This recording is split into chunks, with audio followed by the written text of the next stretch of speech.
Shalom. Haleluya. Pada hari kita merayakan tentang hari kebangkitan Yesus daripada kematian. Jemaat yang saya kasih, dan setiap orang yang pernah saya layani, dan setiap orang yang mendengarkan berita kebenaran firman Tuhan ini, saya percaya lawatan Tuhan akan menjamah engkau pada hari ini, karena kita berbicara tentang kuasa kebangkitan Yesus. Yesus yang sudah mati untuk menebus dosa-dosa kita. Pada hari yang lalu Jumat Agung kita rayakan. Dia sudah memperdamaikan kita dengan Bapa di surga. Karena dia sudah tercurah darahnya. Dan dia katakan sudah selesai di kayu salib. Tapi ada satu pekerjaan yang harus dilakukan. Dia masuk ke dalam alam maut, memenangkan alam maut itu. Sehingga kunci kerajaan maut dan kematian itu diambil alih. Yang tadinya dipegang oleh kuasa setan. Inilah kemenangan yang luar biasa. Makanya dikatakan dalam 1 Korintus 15 ayat yang ke-54 dikatakan begini.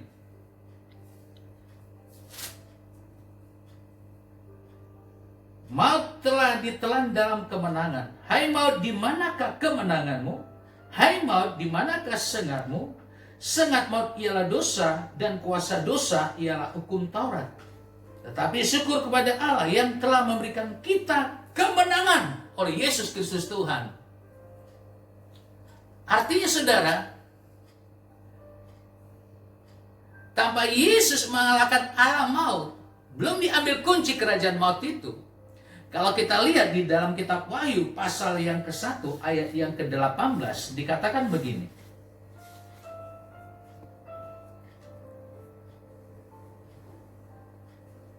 Dan yang hidup aku telah mati, namun lihatlah, aku hidup sampai selama-lamanya, dan aku memegang segala kunci maut dan kerajaan maut. Oh, luar biasa. Kalau dalam King James Version dikatakan, dia sudah mengambil alih, and have the keys of hell and of death.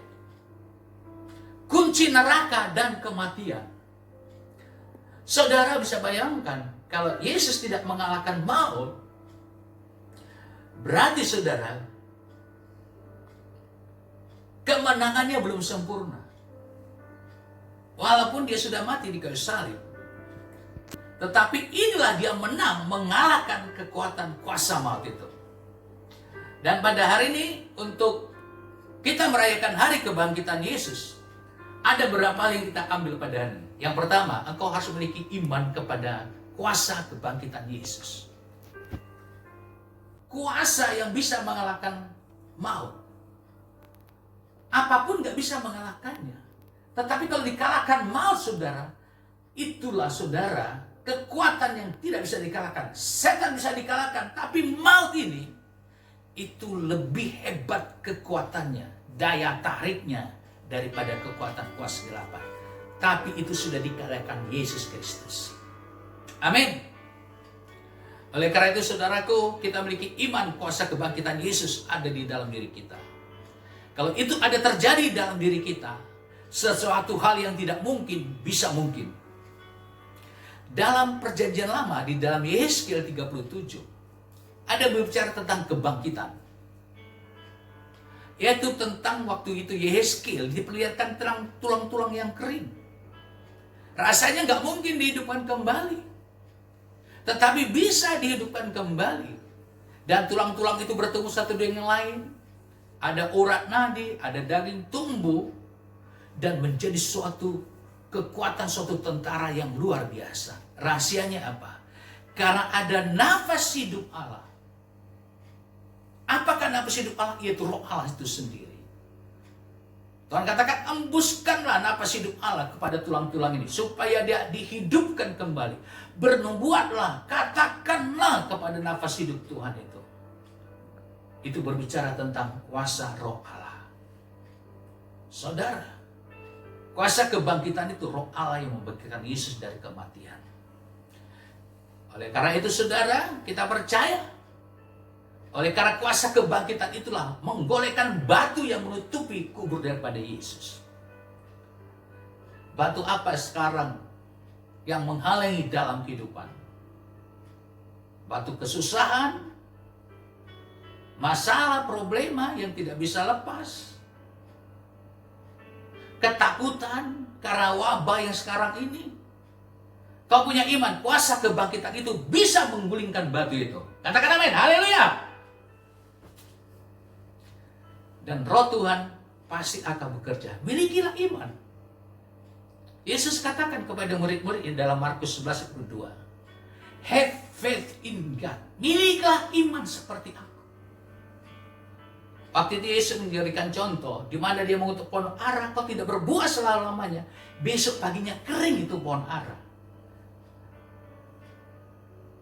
Kalau ada kita memiliki iman seperti hal itu, saudara, apa yang kau katakan terjadi, itu akan terjadi. Kalau kau percaya akan kuasa kebangkitan Yesus itu. Di mana ada iman, di situ tidak ada ketakutan. Biarlah kau melihat kuasa Yesus, kuasa kebangkitan itu lebih besar dari masalahmu, lebih besar dari batu yang menutupi kubur Yesus itu. Oleh karena itu pada hari ini mari kita bangkit iman kita. Lihat kemenangan yang sudah Tuhan berikan kepada kita sebagai orang percaya.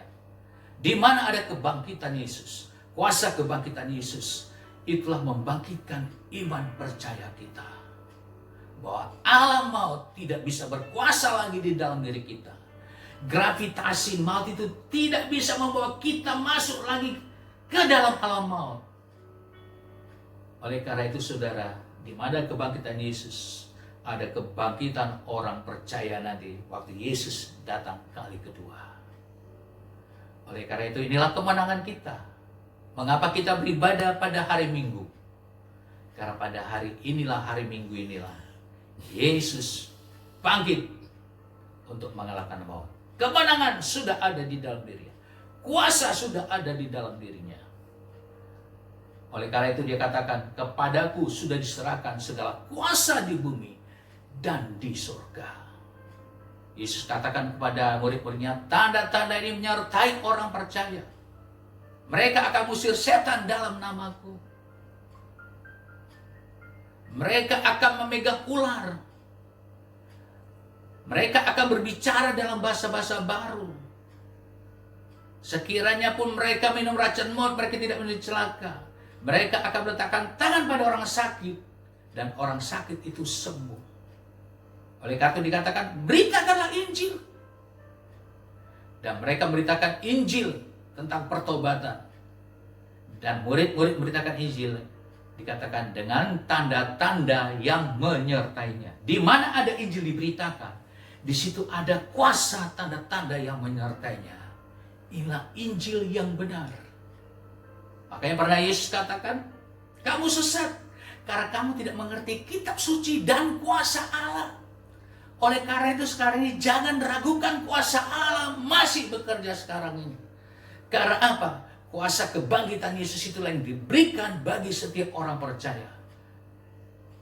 Makanya sebagai orang Kristen kita punya kuasa kebangkitan Yesus untuk melakukan perkara-perkara yang luar biasa. Saya tadinya mengalami satu peristiwa tabrakan garah tulang leher dan semuanya, sehingga saya diprediksi akan lumpuh. Saya tidak bisa lagi bergerak selama 1 bulan di rumah sakit. Dan saya berdoa pada Yesus. Saya katakan, kalau benar-benar Kau Yesus ada sampai sekarang ini, Engkau tidak pernah berubah, tunjukkanlah kuasa-Mu. Dan waktu itu ada tangan menjamah saya. Dan seperti ada hadirat Tuhan jamah tubuh saya. Sehingga saya bisa berjalan sampai sekarang ini. Waktu itulah sambil keputusan saya untuk melayani Tuhan sepenuhnya. Oleh karena itu saudara, jangan ragukan mujizat Tuhan itu masih bekerja sampai sekarang. Kalau saya mau saksikan saudara, ada banyak mujizat di dalam pelayanan yang kita adakan. Karena kuasa Tuhan. Saya percaya para dokter dipakai oleh Tuhan. Tapi ada kalanya saudara, Tuhan inginkan mujizat Tuhan itu bisa langsung. Dan pada hari ini, siapa mendengarkan, engkau sakit, mungkin akibat virus corona, kalau kau percaya akan kuasa kebangkitan, melalui video ini, melalui YouTube ini, kau percaya kuasa kebangkitan Yesus bisa menjamah engkau melalui pemberitaan firman Tuhan ini. Katakan amin. Hal yang kedua, oleh karena kuasa kebangkitan Yesus, engkau punya pengharapan kepada Yesus. Dalam Wahyu 1 ayat 18 dikatakan, dan yang hidup aku telah mati, namun dialah aku hidup sampai selama-lamanya. Yesus itu hidup karena dialah Tuhan. Kata sampai selama-lamanya itu menunjukkan dia kekal untuk selama-lamanya. Dia bukan manusia. Dia adalah Tuhan. Yang mati bukan kalahannya, tapi tubuhnya. Dan dia bangkit. Kealahannya dan tubuh yang sempurna menjadi miliknya. Oleh karena itu saudara, kalau dia hidup, tanda ada hidup, dan dia sebagai manusia, dia mendengar. Dan dia naik ke surga. Di dalam Ibrani 7 ayat 25 dikatakan, dia menjadi perantara kita dengan Bapa di surga. Arti perantara di dalam terjemahan bahasa Inggris dikatakan intercession. Artinya bersyafaat dia kepada Bapa di surga. Ini menunjukkan bagaimana dia memang sebagai Tuhan, tapi juga dia jadi imam besar bagi kita. Yang merasakan kelemahan kita. Dia mendoakan kita di hadapan Bapa di surga. Ini hal yang luar biasa dalam kealahan ketritunggalan ini. Oleh karena itu, Yesus mengerti masalahmu. Yesus juga mendoakan hidup kita mungkin dalam ketakutan selama ini akibat COVID-19. Tapi saya percaya ini akan selesai. Karena dia mengerti anak-anaknya tidak bisa melakukan apa-apa. Saya percaya ini adalah pekerjaan musuh di balik hal ini. Agar apa? Agar gereja-gereja tidak memberitakan. Tapi musuh kecewa. Walaupun kita saudara tidak masuk di dalam gereja pada hari Minggu. Tapi sekarang di rumah-rumah, orang mendengarkan firman Tuhan. Media ini dipakai oleh Tuhan. Sehingga jemaat bisa mendengarkan. Sehingga semua bisa mendengarkan. Mungkin pemberitaan ini ada di-share ke tempat-tempat yang lain. Itu hal yang luar biasa. Ada banyak orang bertobat. Ada banyak orang minta ampun dosa. Oleh karena itu, akibat kebangkitan Yesus, jangan putus harap engkau. Bulu yang terkulai tidak dipatahkan. Sumbu yang mulai pudar tidak akan dipadamkan. Jangan kau berputus asa, punya pengharapan. Yesus masih mendengarkan doamu. Waktu Tuhan pasti waktu yang terbaik. Walaupun kita rasa saat sekarang ini kita penuh dengan cobaan. Tapi yakin saudara, pengharapan kita jangan putus. Bangkitkan semangatmu lagi. Engkau mungkin yang sudah tidak berdaya, ada pengharapan kepada Yesus. Berseru kepada Yesus. Pasti pengharapanmu, harapmu kepada Tuhan tidak akan pernah sia-sia. Diberkatilah orang yang mengandalkan Tuhan, yang menaruh harapnya pada Tuhan. Hal yang ketiga, di mana ada kuasa kebangkitan Yesus, kita menjadi orang yang mempunyai kuasa. Yohanes 1 ayat 12 katakan seberapa banyak orang yang menerima dia diberikan kuasa menjadi anak-anak Allah. Orang percaya, orang Kristen itu punya kuasa. Kuasa kebangkitan Yesus itulah yang diberikan kepada kita. Oleh karena itu mari kita bergantung pada kuasa Tuhan. Kalaupun segala sesuatu tidak mendukung dalam hal apapun, masih ada kuasa Tuhan yang masih bekerja. Masih ada kuasa Tuhan yang akan menolong kehidupan kita. Yesus tetap sama, baik kemarin, hari ini, dan selama-lamanya. Dia masih mendengarkan doa kita. Mari benar-benar kau terima Yesus dalam kehidupanmu. Sehingga kau menjadi orang yang punya kuasa di dalam kehidupanmu. Tanpa kuasa Tuhan yang bekerja dalam diri kita, kita tidak mampu dengan kekuatan apapun. Karena kerajaan Allah itu bukan karena perkataan, tapi karena kuasa. Di mana ada kuasa Tuhan bekerja, kerajaan sorga pun akan turun.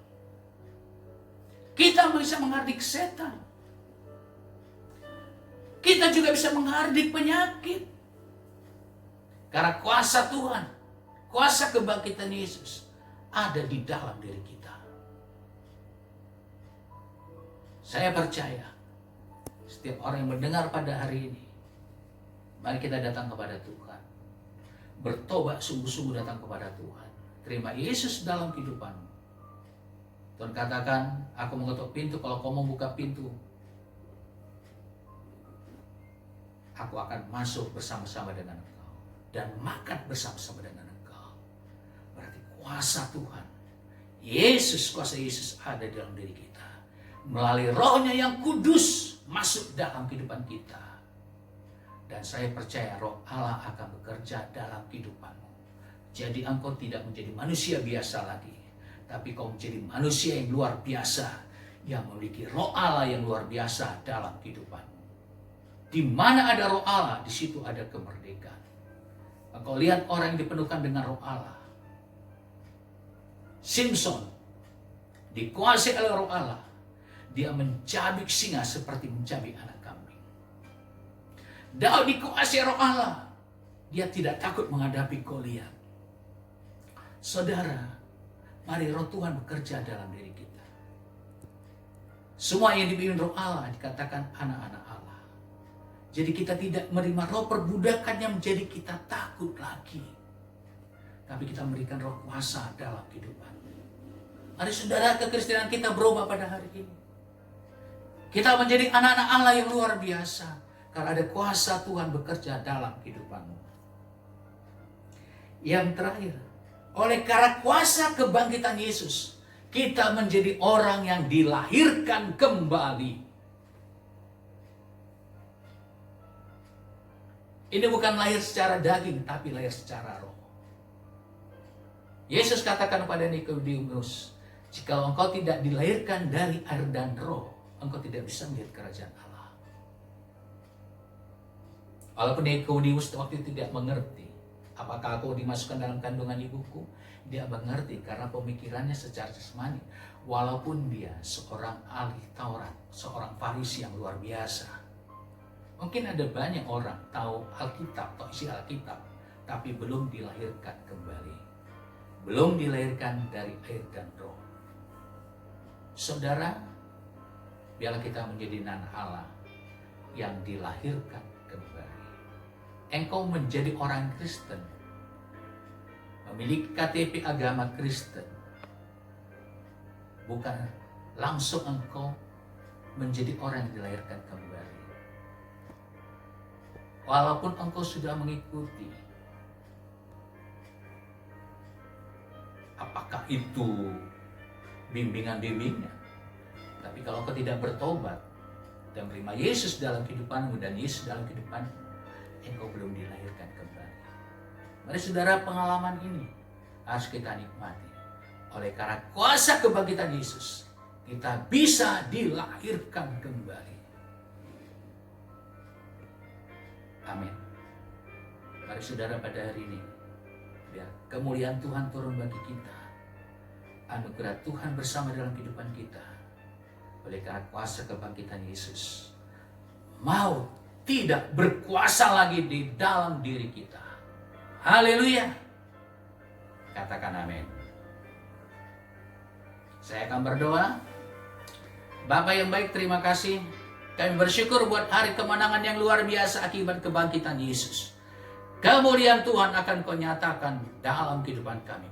Kuasa kebangkitan Yesus ada dalam diri kami. Saya minta setiap orang yang mendengarkan ini, ikuti apa yang saya katakan. Katakan, saya percaya kalau aku menerima Yesus sebagai Tuhan Juru Selamat pribadi, masuk dalam diriku, aku punya kuasa. Kuasa kebangkitan ada di dalam diriku. Oleh karena itu, kalau aku pergunakan nama Yesus, kuasa Yesus, kuasa kebangkitan Yesus itu bekerja di dalam diriku.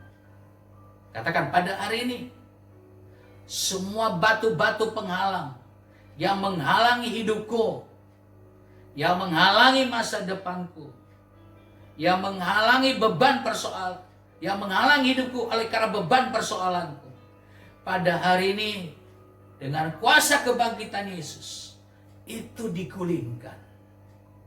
Itu tidak berkuasa dalam diriku. Aku percaya kuasa kebangkitan untuk menggulingkan semua persoalanku, sehingga aku bebas, merdeka. Haleluya. Katakan amin. Saya mau berdoa buat yang sakit penyakit. Kalau ada yang sakit penyakit dalam tubuhmu, jamah dalam tubuhmu. Di dalam nama Yesus, kesembuhan ilahi terjadi. Di dalam nama Yesus, kami perintahkan keluar semua sakit penyakit yang dalam tubuhmu. Kanker, sakit dada, kanker payudara, di dalam nama Yesus. Sakit tenggorokan, dijamah di dalam nama Yesus. Sakit rematik dijamah dalam nama Yesus. COVID-19 di dalam nama Yesus. Oleh karena kuasa kebangkitan Yesus, engkau disembuhkan. Glory, haleluya. Tuhan memberkati kita semua. Amin. Shalom, sampai jumpa kita lagi di waktu-waktu yang akan datang. Tuhan memberkati, tetap semangat, tetap kuat di dalam Tuhan. Berdoa, bersyukur, muliakan Tuhan. Saya percaya semua punya waktu, ada waktu terbaik kita bertemu kembali. Amin.